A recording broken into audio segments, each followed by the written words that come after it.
Hey guys, welcome back. And this week we're going to take a look at a few games on the Super NES that you may not have played before, since these are all a bit more on the weird and unique side of things. Like those games that sat in your video store shelves that no one ever rented because you either couldn't figure out what the game was, or the box art was so bad that you didn't even want to pick it up. I'm sure you guys had a few of these, since just about every video store had a collection of misfit games. So let's get this list of misfit games started with a Super NES RPG that ended up being anything but.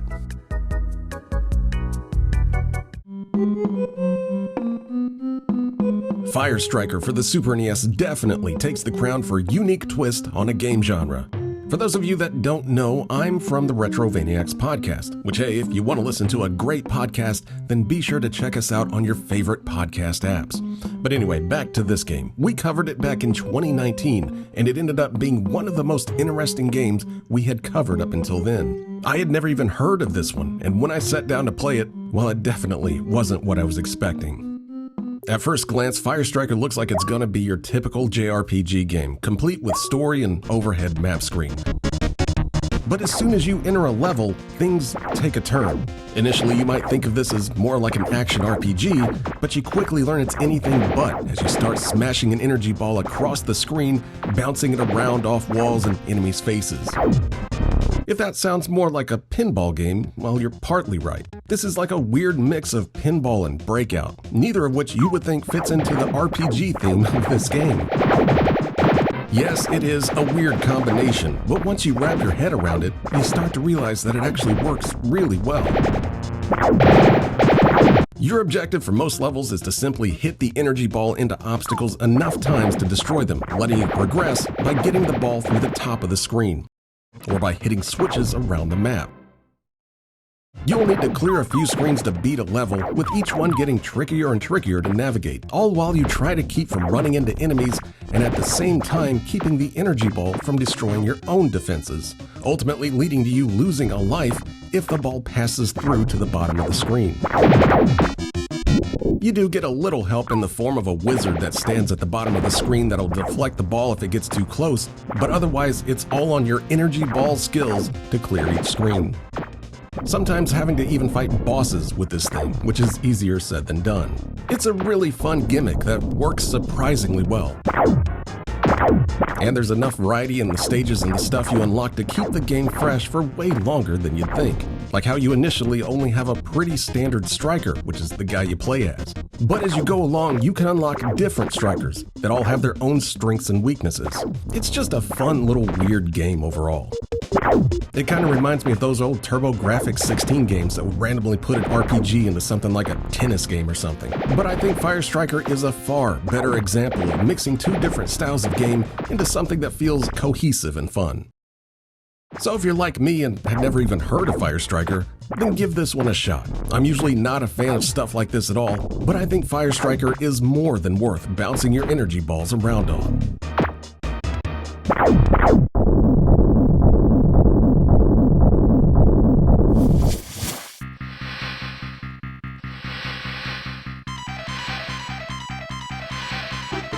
The Firemen for the Super NES is one of those games that I can't believe that we didn't get here in the US.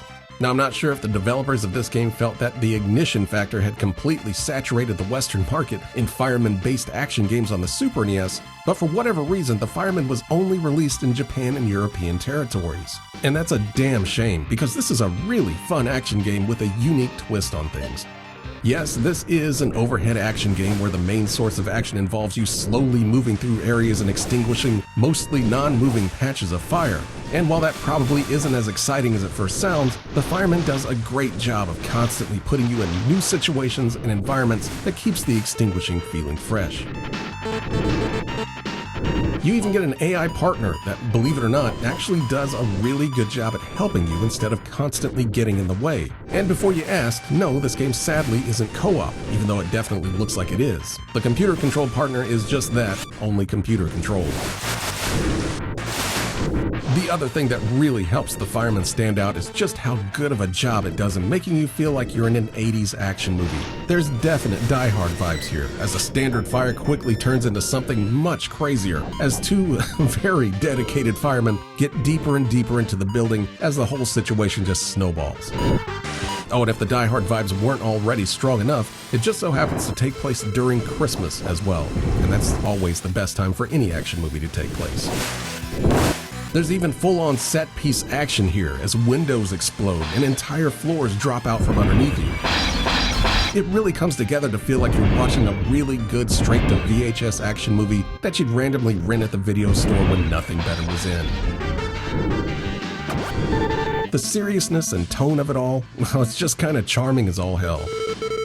There's really not too much wrong with this one either. The action can definitely be a bit slow and plotting, but I mean really there's only so much you can do to make fire into a viable video game enemy. The game's also incredibly short, weighing in at just maybe like a couple of hours to get through on your first playthrough. But by far the biggest problem with this game is that it didn't come over here to the West, and I just don't get that reasoning at all. It was already completely translated for the European release, so all it needed was a publisher to distribute it here. And for all the absolute crap that was flooding shelves back then just because publishers wanted to get in on that hot Super NES action, I'm not sure how a totally solid game like the Firemen was completely looked over. Thankfully though, it is pretty easy to play these days thanks to emulation, and I totally think you should check it out if you haven't.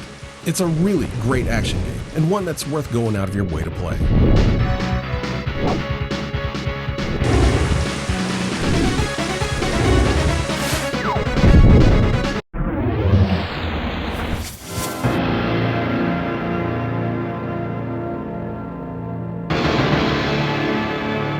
Jurassic Park on the Super NES is definitely the most unique Jurassic Park game on 16-bit consoles. While the Sega Genesis went for the more traditional side-scrolling run-and-gun style action game, the first Jurassic Park game on the Super NES decided to go for something entirely different. Instead of the non-stop action, Jurassic Park on the Super NES is more of an adventure game at first, with a top-down view that looks like something out of Legend of Zelda rather than Jurassic Park. And it honestly kind of plays like that too, as you explore the island, trying to make your way through the maze-like sections of the park while unlocking doors and finding ways to access new areas as you fend off dinos with your limited arsenal of weapons. To say this is not what I expected out of a Jurassic Park game on the Super NES is an understatement. This was such a weird thing to jump into back when I first rented it. But don't worry, because it's actually about to get even weirder. As you explore the park, you'll come across buildings that you need to access so that you can progress. But as soon as you go in, you're treated to a complete shift in perspective as you're met with a first-person shooter on the Super NES. Yes, while it is very basic looking, it's at least functional, though moving can definitely feel more like you're navigating the halls in a semi-truck, and lining up shots is way more difficult than it should be. But once you get the hang of it, you can generally make your way around without too much of an issue. While inside, you need to do your standard first-person shooter game thing of finding your way through corridors, locating keys, and then opening locked doors with said keys. The slow pace of these areas kinda works in the game's favor, since the tension is definitely amped up as you're slowly making your way around corners just to have a raptor jump out at your face and cause you to scream like a little girl. Now, I'm not saying something like that happened to me. I mean, it kinda did, but just don't be surprised if it happens to you too. It also doesn't hurt that the sound in this game is one of the few games on the system that's actually surround sound capable. So if you have the equipment, you'll be crapping your pants as you can hear dinosaurs behind you before you can even do a full 9-point turn to see them. There's a lot to like about Jurassic Park on the Super NES. It's so different that it's kinda hard not to like. It does have one big problem though, at least if you're playing this on the Super NES. There's no way to save your game, not even one of those screen-filling passwords that we used to get. The game literally expects you to beat it in one sitting, and this isn't a short game the first time through. Now, this isn't an issue if you're playing on an emulator since you can just save state your way through, but that doesn't excuse why the actual cart doesn't let you save your game. It's kinda crazy.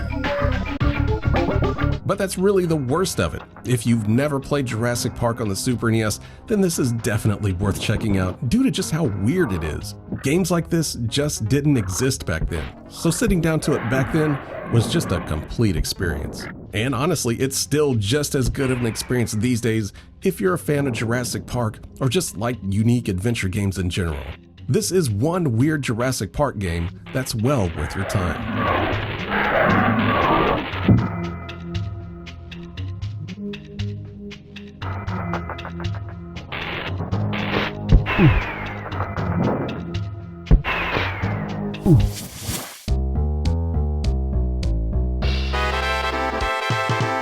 Spike McFang for the Super NES was one of the weirdest games that I ever played on the system. For as many games that never got a release in the US due to Western publishers concerned that they wouldn't translate to us barbaric children in the West, Bulletproof Software did not blink an eye at bringing possibly one of the strangest Japanese games on the system over here. Conceptually, Spike McFang is completely insane. You play as the son of Dracuman as you roll around trying to defeat the evil zombie Van Helsing, who's trying to take over Spike McFang's kingdom. You do this by essentially rolling around in the most busted up hoopty I've ever seen in a video game as you protect your kingdom from such horrific evil as cat girls and onions. I mean, what else can you really say about this? Thankfully, Spike McFang has a bit more going for it beyond just pure insanity. The gameplay is essentially a top-down action game with a little bit of an RPG packed in. Spike can level up and gain new abilities through a card system that you can purchase at shops. But for the most part, you'll be using Spike's trusty cape spin to attack enemies. But just don't use it too much or he'll get dizzy and fall over, like any good video game hero would. He can also toss his hat across the screen to hit enemies that his spin attack can't reach, which can be fun to use as a sort of hat boomerang thing. Beyond that though, there's really not too much going on here. This is a pretty simple action game for the most part that really relies more on its overall charm to keep you going than gameplay variety. And as a kid, I mean, it worked for me at least. There is a cool thing that really isn't advertised on the box or anything, but after the first area, you gain an AI partner that follows you around. The cool thing is that if a second player picks up the controller, then you've got a full-on co-op game going. It just sucks that you gotta play 2 hours or so in before you even get the ability to do so. Still though, it's a really neat addition to the game. And I think that's the best way to describe Spike McFang. I just think it's neat. It's a fun little game that obviously doesn't take itself seriously in the least. The over-the-top silliness of the story and the fun cartoon look of the game really endeared itself to me and my cousin when we rented this one back in the day. In fact, this is the game that made me start looking for more Japanese-style games on the Super NES, once I learned that that's why this game seemed so different. In fact, you may have actually seen this one back in the day if you remember the absolutely horrible box art that this game has. And I'll be honest, I almost didn't pick it up due to just how bad this looks. It just sucks how many kids probably never gave this game a chance due to, well, this. And if you did pass it up back then do yourself a favor and give Spike a shot. It's a fun but definitely weird Super NES action RPG, and hell, it's just hard not to like Spike.